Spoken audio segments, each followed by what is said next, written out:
This is day 22 of being a fire lookout. Here's what I did today.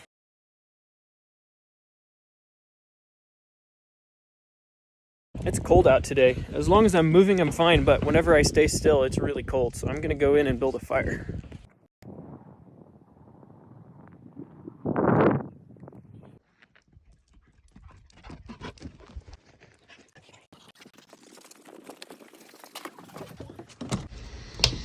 Blessing already has a good fire going. I'll just add some wood to it.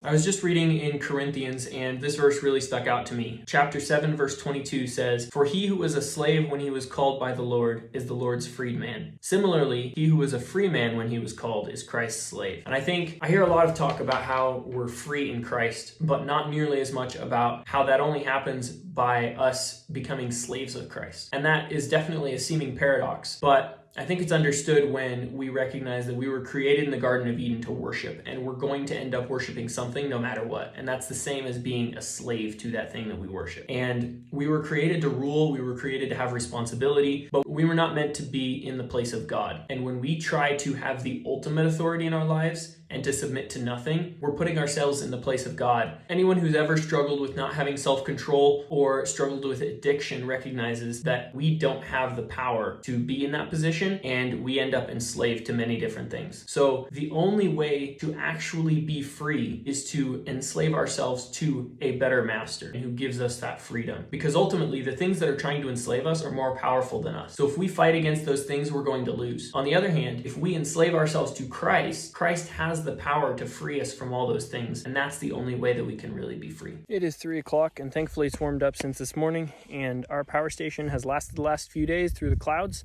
I was able to charge it about 10% yesterday and 10% the day before, but the sun's coming out, so I think we can probably get it charged up. The sun's kind of out now, and it looks like it'll be out when it gets a little lower.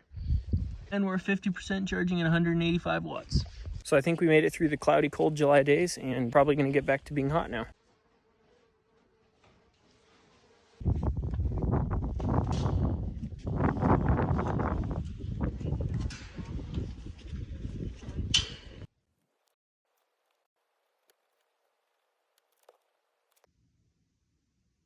With the rain we've had, we're now getting off at 5 o'clock instead of 7 o'clock, so I am off of work, and you have a good evening. I'll see you tomorrow.